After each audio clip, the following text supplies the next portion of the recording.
Hello everyone.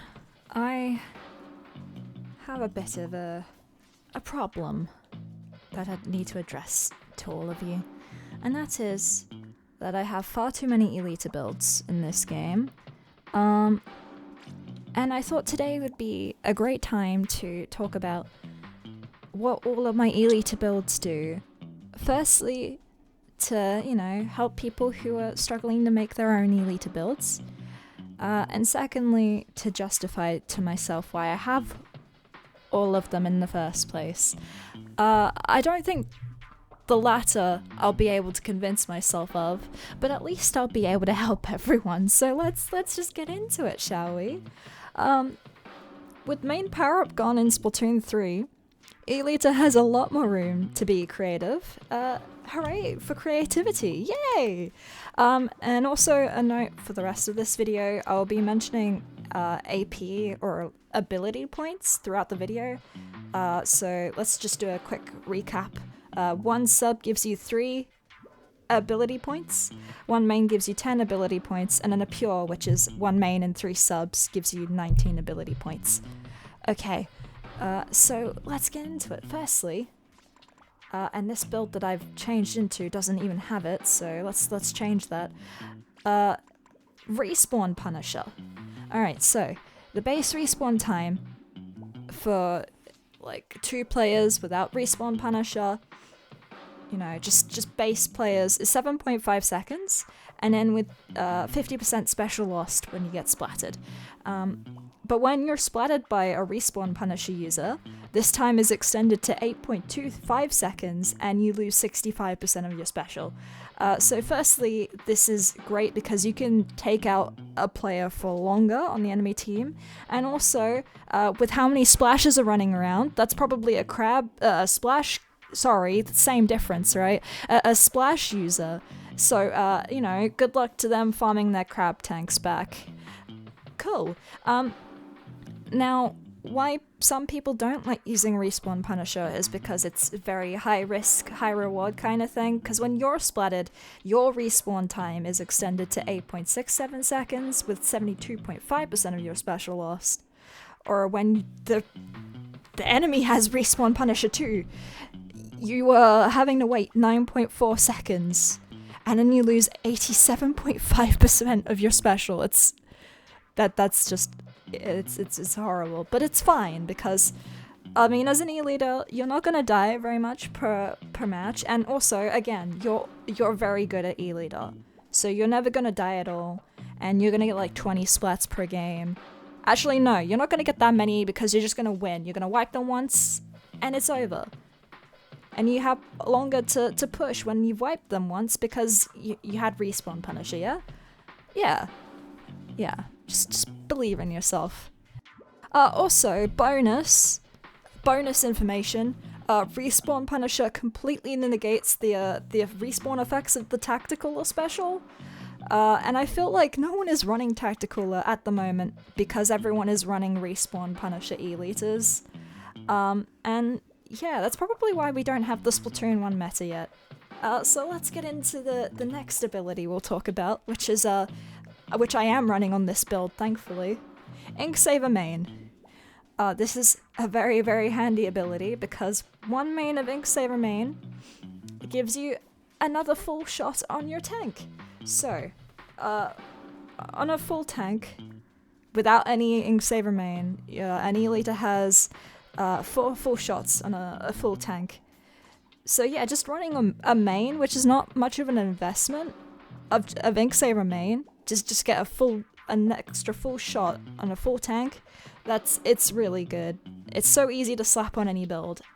Well, I've actually calced how much it takes to get extra shots as well, because you can get more than 5 extra shots on a full tank. So you need 22 AP to get 6 full shots, which is just slightly over a pure. It's 4 subs and a main of Inksaver main. With 35 AP, you get 7 shots on a full tank. And actually, the 3 pures of Inksaver main, so running entirely all Inksaver main, it actually does something with, which is kind of impressive. It gives you 8 full shots on a tank. So yeah, if you're wanting to meme, yeah, the meme build actually does something.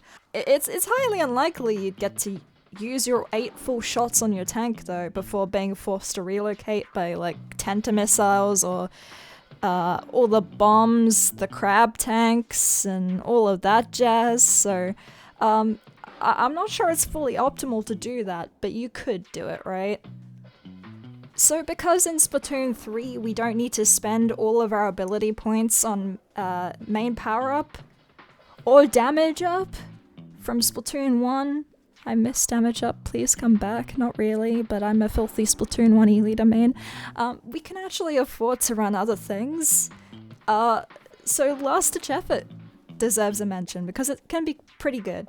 The effects of it increase as the opponent's team's countdown decreases, and you get different increases in the effects of Last Ditch Effort from 50 points to 30 points remaining on the enemy team's countdown. So if they get 50 or below, you know, if they go from 50, 49, 48 points remaining before they knock you out, right? You will get 1 ability point for 50, and then the lowest 30 or below is you get 24 ability points of Ink Saver Main, Ink Saver Sub, and Ink Recovery. Again, as you don't need to invest too much into any other abilities, LDE is great because it gives you the potential to provide you a better ink efficiency for less than you've actually invested in. So you've only committed a main of an ability, and you could potentially get like over 2 mains of an ability.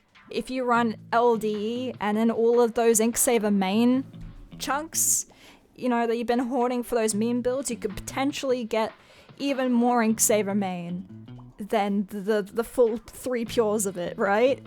You just need the enemy to push to 30 points or below. So the next ability I want to talk about is Swim Speed Up. So again, with all the splashes swimming around at the moment, pun sort of intended, did you know that the splash is a lightweight weapon for some reason? Okay, so in Splatoon, there's 3 different classes of weights. So there's, you know, the mid-weight weapons, which are like splatter shots, heavy weight for E-liters and hydras, because, yeah, of course, I mean, I understand carrying around a massive hydrant would probably be very taxing. So yeah, our swim speed is kind of hindered a bit. And then there's lightweights, which are your splash, apparently, and your sploosh. I understand sploosh being lightweight. Anyway, so for the 3 different weights of weapons, they all have a slightly different base swim speed. And the base swim speed for a splash is about 2.02. I'll get to why that is important in a second. Because I'm going to explain it right now. With a main of swim speed on an E-liter, you can actually outpace a splash with Ninja Squid and a pure of swim speed, which is insane. You can get to... Your base is 1.73 on E-liter without any swim speed investment, and then with just a main, you can get to 2.04. So I run just a little bit more. I run about 4 subs, or like a main and a sub, just so I can, if I swim away before, like when a splash is coming towards me, then I'm not going to be outpaced by the splash. Because generally, splash users just run about Ninja Squid with a pure of swim speed. They're all running Ninja Squid. I looked at Sendao Inc. All of the top players are running Ninja Squid. And I mean, in ranked, all I've seen are Ninja Squid splashes. So I'm pretty sure that's accurate. So the next ability I want to talk about is Special Charge Up. Now, in version 2.0.0 of this game, E-liter had a points for special nerf from 200 points to 210 points for the Wave Breaker special. Now the Wave Breaker special is really good on Elita. It's a bit like Echolocator in Splatoon 1 plus Burst Bomb, I suppose.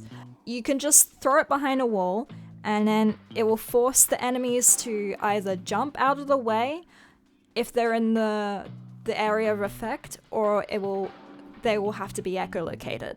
Damage them and locate them a little bit, or you force them out the way so you can get them a better snipe on them, which is really nice. It's a really good displacement tool, really good for, you know, locating enemies if you're unsure of where they are. Great for chip damage so you don't have to full charge a shot. It's really good. It's just a great special. So we want to get this special as much as we possibly can. So with 4 subs of the ability, it actually takes you to 190 points for your special. For not much investment again, it's actually really nice because you can, you know, 20 points less for your special. You don't have to turf as much. And on a weapon that doesn't turf much to begin with, it can really help you out. I want to talk about the subs on this shirt I'm wearing. So sub resistance up, 2 subs of that, and 1 ink resistance sub. So in Splatoon 2, we had bomb defense up, which protected you from not only bombs and sub-weapons, but special weapons as well, like projectiles like the inkjet. But in this game, they just changed it to sub-resistance up, so rip us trying to defend ourselves from crab tanks, I guess. But this combo of subs actually can help you. This combo prevents you from dying from 3 indirect fizzy bomb or burst bomb hits. And with how many people are running Splash and Machine right now, it's actually, yeah, it's really helpful. It can prevent you from dying in some situations. So if you have like the space spare for it, can be really helpful. So next I want to talk about quick super jump. So again, a bit like swim speed up, you want to be moving yourself around the map as much as possible with E-Leader to set yourself up for very good snipes, and also to just move away from danger fast. You want to commit a little bit of subs to, you know, moving around faster. 3 points of a quick super jump, or just a sub, nets you quite a significant decrease in jump preparation time, which is the time where you're stuck vulnerable on the ground. So 1 sub of it decreases your jump preparation by about half a second. And after that 3-point benchmark, the time it takes to jump out when you're investing more subs into it, it still decreases your jump speed time, but to less of a degree the more you invest. So 1 sub of it, if you can afford it, is great. I like to run 2 subs because it can get you out that like quick super jump preparation time. It can get you out faster than a second, so that's why I run 2. That's quick super jump. Not much to explain there. You jump faster. Cool. Finally, the last ability I want to talk about is Object Shredder, and there's not really much to talk about here. I don't like fighting crabs, and Object Shredder affects the damage I do to crab tank and destroys it faster. Yeah, me talking about my builds didn't really help justify why I have, you know, over about 5 E-Leader builds in my freshest fits, but I hope you enjoyed this video. Yeah, again, I'm not very good at talking, but yeah, I tried my best, so let me know what you think in the comments below. If you want to see more of these type of videos in the future, or if I should just stick to uploading just highlight games, let me know.